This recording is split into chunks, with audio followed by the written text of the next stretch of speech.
Now the third component is very important in scale technologies, because leakage current, as we discussed many times, is going to happen across all the billion transistors in the circuit. But more importantly, this is not a transient phenomenon, it's a steady state phenomenon. So even if you slow down your clock and try to make your dynamic power lower, right? For example, if you look at this, right, if you look at the transient power is equal to P dynamic plus short circuit, you will get this to be alpha into F clock into CL VDD squared plus IP into VDD minus 2 VTN into T rise, right? Now if I want to reduce the total transient power, one way is, of course, I can reduce my VDD square, VDD actually, right? Therefore VDD square will reduce, dynamic power will come down, and of course dynamic power is going to be the dominant component of this transient power compared to short circuit and dynamic power, right? This will dominate.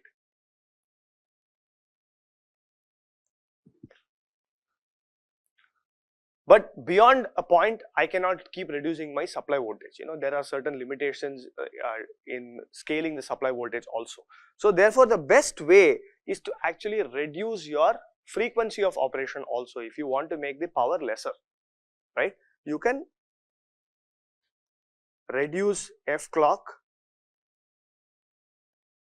to reduce P transient. This is a very effective way, right? Unfortunately, you should be very careful of this, because the next component of power that we are going to talk about is going to happen only in the steady state. So if you slow down your clock and give more steady state period to the clocks, then you are going to leak more and more amount of leakage power at that time, right? So this is the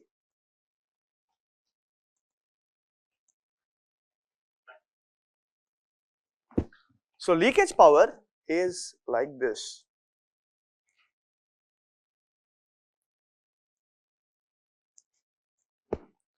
So if my input is 0, output is VDD, right? In which case the NMOS is on and PMOS is off. On the other hand, if my input is 1, output will be 0, right? The NMOS will be on and PMOS will be off, right? So therefore, the on guy is going to connect you to the supplies, either VDD or ground. So who's the guy who's going to leak current when the input is 0? It's the NMOS transistor that is going to leak current. So you have I NMOS when the input is 0. Similarly, when the input is 1, I have I PMOS that's going to leak, right? So if I look at my switching here, let's say my input switch is like this, V in, V out, right? Then during this period, I am going to have all the transient power. During this period, here, I am going to have steady state power, right? And also here. And if you take a slightly slow clock, effectively it's the entire clock period during which you are going to have this leakage current. Okay, this is also P steady. So what is the power from VDD in steady state? It is VDD into, it's just VI. Steady state current is I NMOS or I PMOS, right? This is I NMOS, right? Or it's going to be VDD into I PMOS. Okay, I'm matching the color in all of these diagrams. Okay, so therefore I can say, maybe I can say average power is VDD into I NMOS plus I PMOS by 2, okay, across the entire cycle, right? So unlike dynamic power or short circuit power, this does not depend on the clock frequency power. But if I ask you what is the leakage energy, then I have to tell you for how long, because it consumes this much power, and if I multiply it by the time, then I will get the total leakage energy.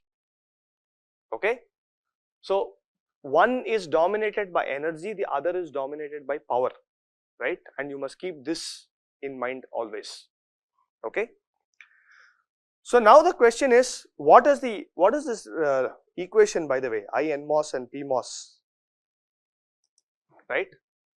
It's going to be some W by L I naught e power VGS minus VTN by N phi t into 1 minus e power minus VDS by phi t.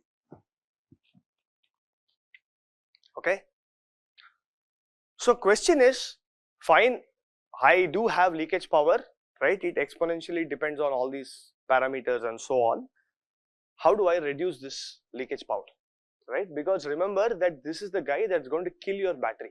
Your phone is doing nothing, but still there is power being drawn from the battery. So when it is idle, if I can do something to just reduce this power, it's going to be very, very helpful. Okay, and that is what is known as stacking effect.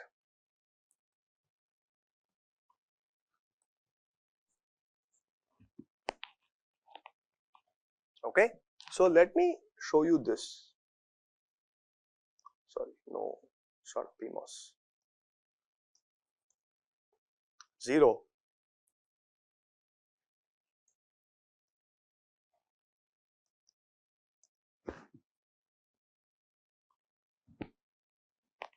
Which amongst these two do you think will have lesser leakage current?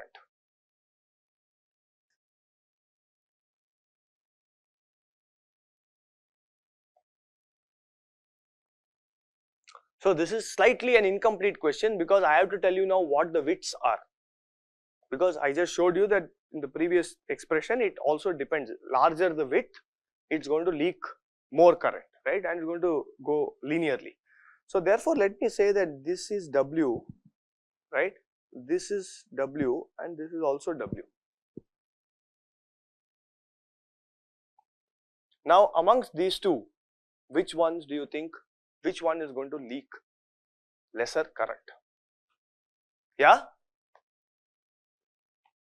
A, B. Huh? A or B? A will have higher leakage. Why? VDS is okay. So good, you're getting there. So let us first of all try to evaluate what this leakage current is in the ideal case. Okay, I'm going to consider now an ideal transistor, slightly differently defined from what I used to call an ideal transistor earlier. Ideal transistor earlier was no leakage current. We had only the, you know, the V-min model, linear saturation, velocity saturation, and then I off was 0. Now I'm saying, okay, this is an other kind of ideal transistor where I have no short channel effects. Okay, let us assume 1, no body effect. Okay, we'll come to all this later. Let's assume that means gamma is 0. 2. No Dibble, no drain induced barrier lowering. That means with VDS my VT does not change. Okay, so eta is equal to 0, right?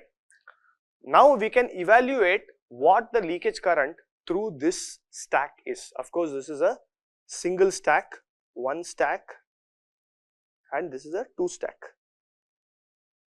So how do I evaluate the leakage current through that stack, right? What you do is you have to assume that this is going to be this transistor. Let me call it N1, N2.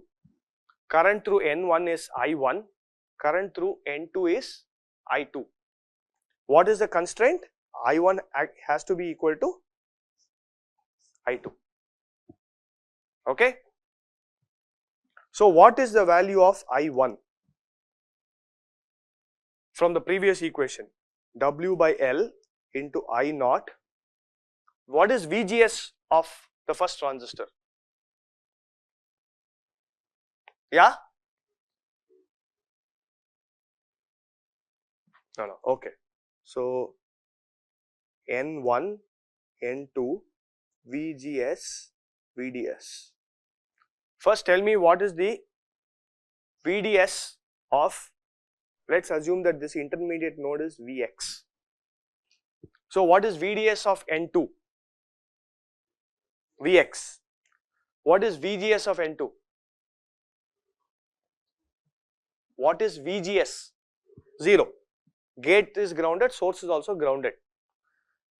N1 transistor, what is VGS? Minus Vx. VDS, VDD minus Vx. Okay. Now first, to simplify our evaluation, we have to make some, get a feel for what this Vx will be. Will it be close to ground or will it be close to VDD? First of all, close to, why?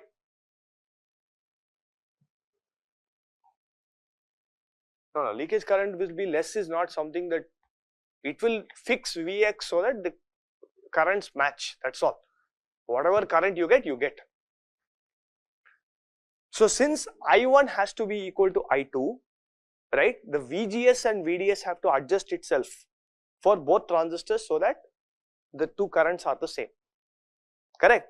So if you look at N2, VGS is 0.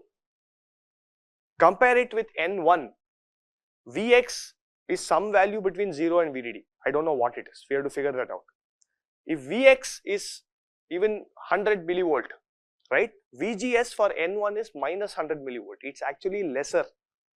That means because of VGS, N1 can permit much lesser leakage current already, correct? N2 can permit much higher leakage current because VGS is 0. So now tell me, will Vx be close to ground or Vx be close to VDD?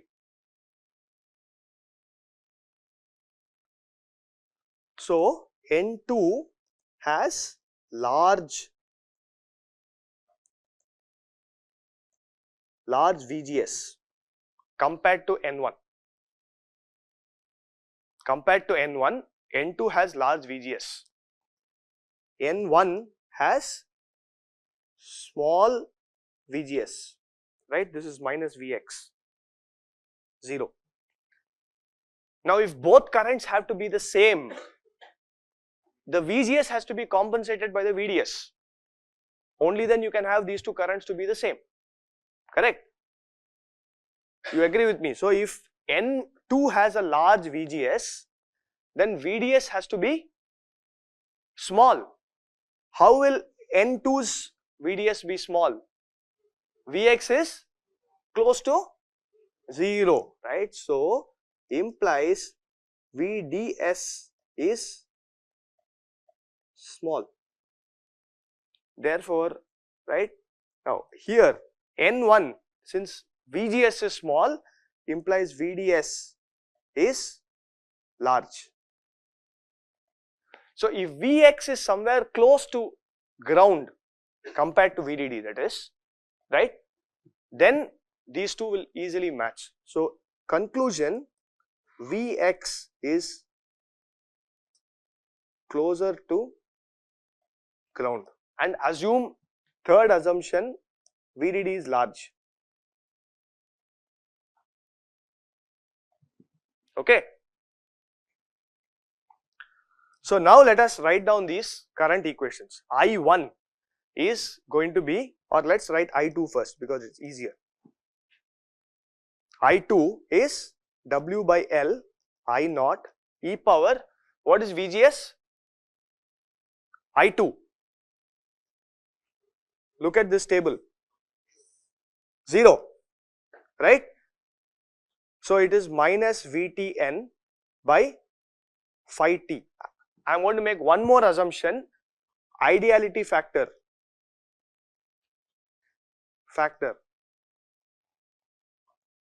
n is 1. Let's assume that you are able to manufacture the device so well so that the subthreshold slope is really minimum and all that, okay, all that, no issue, right? Into 1 minus what? Vx by phi t, correct? What is I1?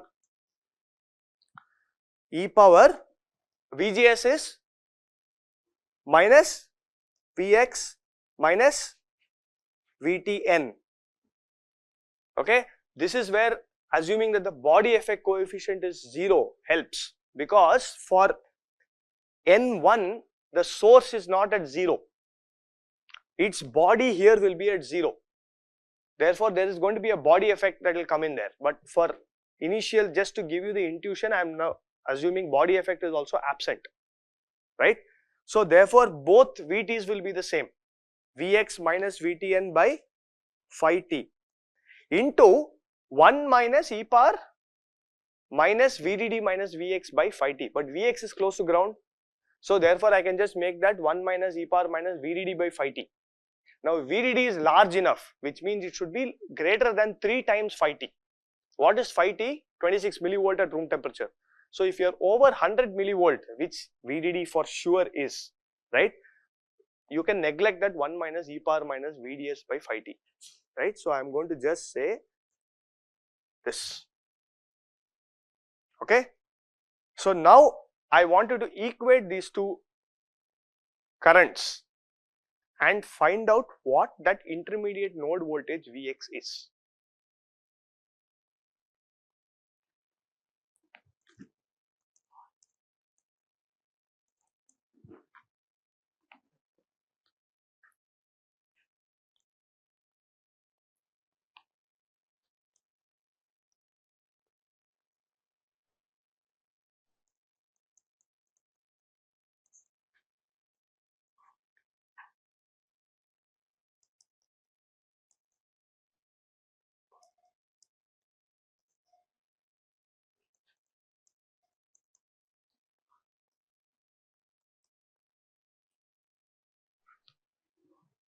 Phi t?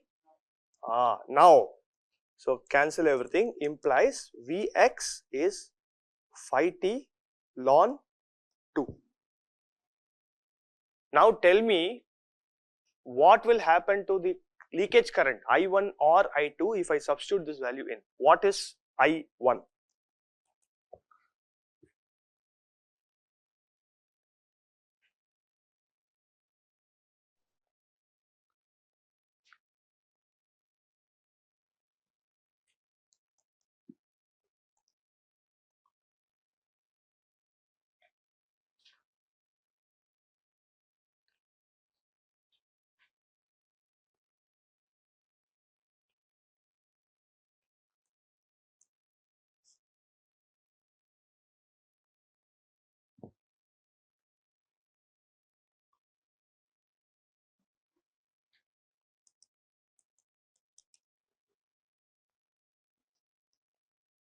Yeah? 1 by 2 W by L into I naught e power minus VTN by phi t. Okay. Now let's go back and you tell me what is the leakage current through this guy. Let me call this I1 I1 prime. What is I1 prime? What is I1 prime? What is VGS for this transistor? 0. What is VDS? VDD. So I can clearly write I1 prime as W by L into I naught e power minus VTN by phi t. Correct? What this is telling us is putting two transistors in series is simply giving me the effect of halving the width. Correct? Vx has gone and adjusted itself at phi t ln 2 so that the leakage current through the 2-stack NMOS transistor is half that of the single NMOS transistor with the same width W. Okay, so this actually is not stacking effect. If I put two transistors in series, right, for example, if I put two transistors in parallel, right, and I do something, this is like one resistance, this is like another resistance, parallel resistance is R by 2. Similarly, series resistance is 2R, which means it's like halving the width in general, right? This is not the actual stacking effect. So what I wanted to show you here is, if I don't consider all these short channel effects, leakage current is not going to come down drastically, because what it's saying is, now instead of this guy, I will simply use a transistor like this, because even when you consider delay and other things, that is exactly what it is. It's going to result in a transistor with W by 2. This is equivalent completely with respect to delay and everything. So why will I even go and add the extra transistor, make it more area, more this thing, and then get the same leakage current? It's not beneficial. What happens is, because of short channel effects, for example, now consider dibble. The bottom transistor Vx is very close to 0, right? So the dibble effect is extremely less there. The top transistor VDD minus Vx is going to be very high, right, and it's going to be close to VDD, right? So what will happen to the threshold voltage of that transistor there? Yeah, it will reduce, correct? So these two fighting will actually cause a significant reduction than just having that VDD. So what happens is, because my top, if I consider, okay, let me write that down. I think I cannot just talk through it. Okay, now with dibble, single NMOS transistor is like this, right? VDS is just VDD, right? So the dibble effect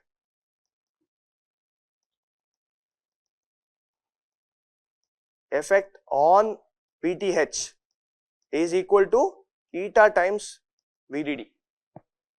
Now here, when I consider two transistor stack, 0, 0, right, VDD, the dibble effect on the top transistor, right, is VDD minus Vx.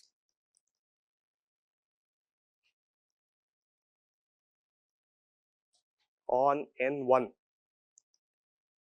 N1 is equal to eta into VDD minus Vx, right? Since that is lesser, if you consider the VTN of this transistor here, it will be lesser by eta times VDD.